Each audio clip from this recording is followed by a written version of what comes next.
Yang kedua, saya beli rumah dengan sistem KPR dan diwajibkan masuk asuransi. Mohon penjelasannya. Ini sudah saya jelaskan berulang kali, mohon maaf, tapi saya akan terangkan lagi ya. Dalam Islam tidak ada namanya asuransi sebenarnya ya. Apa itu asuransi? Menjamin sesuatu yang belum jelas bagi seseorang.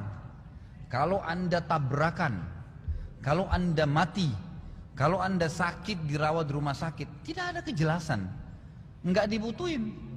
Tahu nggak sampai sekarang survei menjelaskan kan gitu.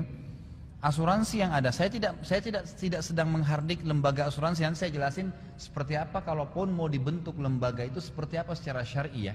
Ada caranya.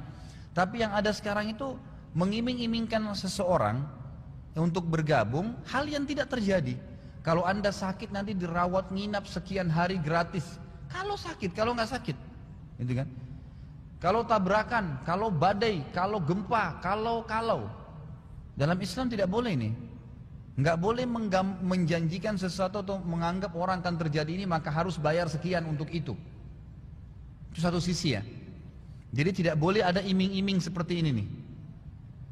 Dan hasil survei lapangan, coba antum lihat saja, mungkin bisa dicek di Google ya, hasil survei ya.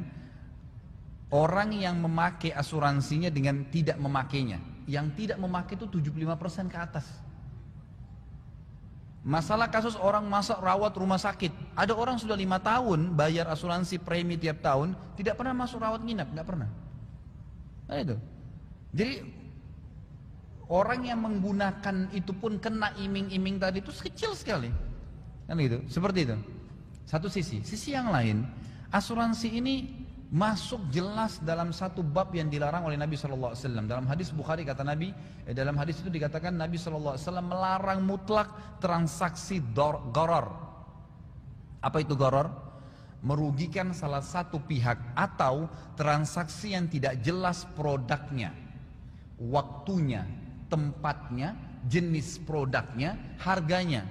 Ini gharar namanya. Nggak boleh, Nabi SAW melarang tuh. Kasus gini misal, baik, kalau kita tidak menggunakan premi 1 tahun tuh, bayar misalnya sederhana lah, anggap 80 ribu, anggap 100 ribu, kan gitu. Nanti kalau masuk rumah sakit akan ditanggung 5 juta.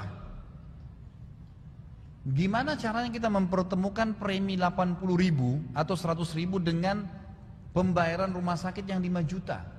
Gharar ini. Kita bayar 100 ribu, kita dibayar 5 juta. Dan sebaliknya, kalau kita nggak pakai, hangus. Udah dianggap selesai, diambil oleh asuransi. Makanya orang yang kena yang dijanjikan atau diiming-imingkan tadi itu kecil sekali sebenarnya. Makanya perusahaan asuransi itu berlumba-lumba sekarang membuka, karena keuntungannya luar biasa, gitu kan? Karena orang yang pakai pun itu sedikit sekali. Kalaupun seseorang itu mati, target di asuransi itu, orang mati itu kalau semenjak dia mendaftar, selama umur dia masih 25 tahun, target asuransi itu masih 50 tahun loh. Dia targetnya itu orang meninggal minimal di umur 75. Kan begitu. Jadi dia 75 tahun baru meninggal. Kalau ada yang meninggal pun di bawah itu ya jarang. Paketnya dia begitu. Masih ada sekitar 50 tahun, 30 tahun. Selama 30 tahun antum dikumpul uangnya, dengan uang nanti dikasih premi kalau kematian, tidak balance itu. Tidak balance. Gitu kan? Kalau antum sakit, ya pada saat hari H sakit, itu antum ikhtiar, insya Allah akan ada. Boleh antum nabung, cadangan nanti kalau saya sakit akan ada, itu lebih baik. Karena jelas tidak ada gharar, tabungan antum sendiri. Antum butuh, antum pakai, selesai, gitu kan? Karena gharar ini diharamkan dalam Islam, tidak boleh. Dalam Islam itu kemarin saya jelaskan, waktu kita jelaskan masalah tidak boleh mencurangi timbangan, ingat ya. Ada beberapa konsekuensi hukum dalam ekonomi Islam. Tidak boleh ada kebohongan, tidak boleh ada kezaliman, tidak boleh ada gharar, gitu kan? Tidak boleh ada ya manipulasi, semua harus transparan, gitu ya. Semua harus ada kejelasan. Ini syarat-syarat rukun-rukun ekonomi dalam Islam. Jadi saya tidak pernah menemukan ada sisi, kalau saya pribadi ya, selalu kalau ditanya ada sisi dibolehkannya asuransi dalam Islam kalau sistem yang ada sekarang. Saya masukkan mobil saya, Ores asuransi 5 juta saya bayar, selesai. Tabrakan, hilang kah, kena gempa kah, asuransi yang tanggung. Gharar akhi. Antum bayar 5 juta.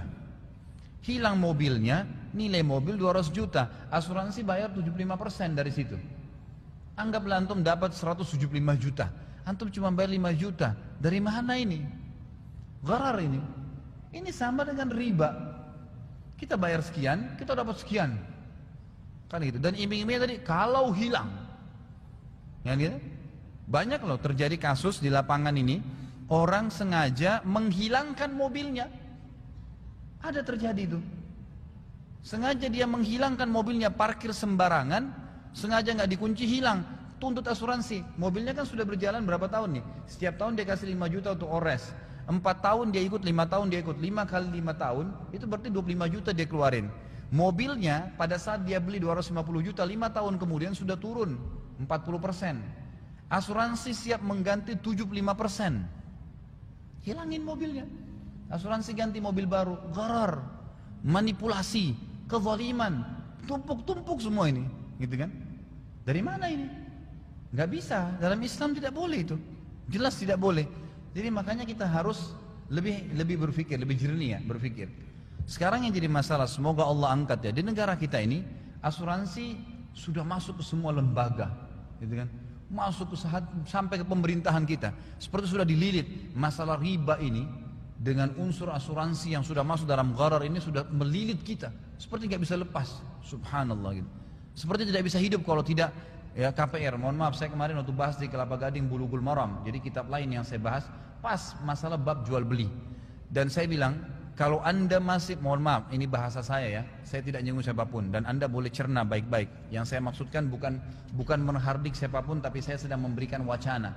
Kalau anda belum mampu saudaraku untuk beli rumah, jangan paksain KPR. Maaf saya bahasakan ini ya. Nggak usah, kontrak aja, nggak apa-apa. Kenapa harus paksain? Kecuali kalau ada sistem yang syar'i. Kita terlibat dalam masalah ribawi. Kalau kita terlambat bayar 1 bulan kena bunga sekian. Jangan bilang, oh cuma sekian persen. Tidak bisa. Riba kata Nabi SAW 73 tingkatan. Terendahnya seperti seseorang menzinai ibunya sendiri. Untuk apa maksain diri tinggal di rumah yang dasarnya sumbernya haram? Bagaimana bisa? Pasti akan ada konsekuensi hukum tuh. Nanti ribut suami istri, rumahnya jadi nggak enak, masuk pencuri, macam-macam. Kenapa harus paksain? Kenapa sih kalau kontrak? Nggak ada masalah. Di dunia ini memang begitu. Orang kontrak, orang beli, ya, orang sewa biasa. Nanti di surga antum abadi, nggak masalah. Dunia memang begitu sifatnya. Jangan paksain di atas kapasitas kita, gitu kan?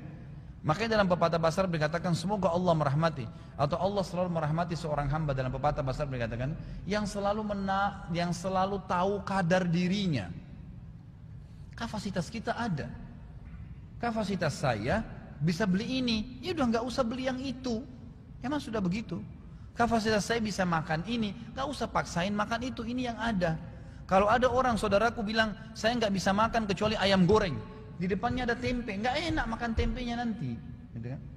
Ini yang ada sekarang, bismillah makan selesai. Satu waktu ada waktu bisa makan ayam, selesai, ringankan. Begitu kehidupan orang mukmin. Jangan paksain diri. Sampai ada seorang ibu bilang, Ustadz, kalau begitu saya tidak bisa beli rumah. Itu perkataan anda. Nanti beberapa tahun akan datang, rumah akan naik. Ini yang jadi masalah nih. Nanti, masa depan dibicarakan sekarang. Gimana caranya? Siapa yang tahu nanti itu 5 tahun kemudian yang pada saat anda cicil ternyata 5 tahun kita sudah kaya raya bisa beli 10 rumah seperti itu. Kita nggak tahu. Kan gitu. Jadi jangan kurung diri kita di bingkai kehidupan yang kita buat sendiri. Yang sering saya bilang, saya kalau tidak minum kopi pagi hari kepala saya pusing. Ya pusing benar kalau nggak ada kopi. Tapi kalau ada susu, ada air, ada teh, minum saja. Nggak usah jadi masalah. Harus kopi nggak bisa. Saya kalau tidak nikah sama orang ini saya gila benar, gitu kan? Masih banyak hamba Allah yang lain, kenapa harus dia? Nggak bisa, tidak cocok, ya sudah. Gitu kan, orang mukmin mudah saja hidup di dunia, karena dunia cuma sebentar. Baik, lalu bagaimana bentuk asuransi sebenarnya? Kalaupun ada, kita paksakan kalimat ini. Sebagian ulama menulis namanya syarikatut ta'min dalam bahasa Arab. Tidak boleh ada gharar, sama konsekuensi. Tidak boleh ada kezaliman, tidak boleh ada riba, nggak boleh ada manipulasi. Semua ada kejelasan masalah ini. Kalau saya punya perusahaan asuransi, lalu saya mengambil, misal kita ambil konsekuensi asuransi mobil tadi, masalah 5 juta dibayar per bulan, per tahun misalnya preminya ores. Baik, pada saat tabrakan mobil itu, mobil anda ikut asuransi sama saya, 5 juta uang sudah di-store ke saya. Tabrakan kena biaya 3 juta. Anda lapor kepada saya, ini Pak, mobil saya tabrakan. Baik, saya bilang bawa ke bengkel A. Saya tunjuk sebagai kantor asuransi. Bengkel A, bengkel ini berkualitas. Datang ke sana nilai biayanya sekitar 3 juta. Baik, lapor 3 juta. Asuransi ini harus bertanya kepada orang yang punya duit, mau nggak biaya 3 juta nih?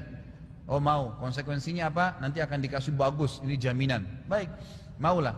Berarti nanti dibuatin kwitansi bahwasanya dari 5 juta uang dia sudah dipakai 3 juta. Sisa 2 juta loh uang ini. Kalau 3 bulan kemudian tabrakan lagi, kena lagi 3 juta, Anda punya kewajiban membayar 1 juta tambahan. Mungkin Anda tanya kepada saya, lalu apa keuntungannya kalau gitu saya ikut asuransi? Keuntungannya karena Anda ditunjukkan bengkel yang bagus, yang berkualitas. Asuransi untung dari mana? Dapat diskon dari bengkel karena punya dapat nasabah. Ini yang boleh secara syar'i. Nggak ada masalah. Ya, tidak ada kezaliman, tidak ada manipulasi, tidak ada gharar merugikan pihak. Ini yang boleh. Allahu a'lam. Jadi saya tidak tahu ya, kemarin akhirnya ada orang yang bertanya sama saya mungkin seperti ini, bagaimana kalau seandainya sudah diwajibkan, karena sudah terlanjur KPR tadi, kemudian diwajibkan asuransi, ini sudah terlilit dalam masalah itu. Saran saya Allahu alam,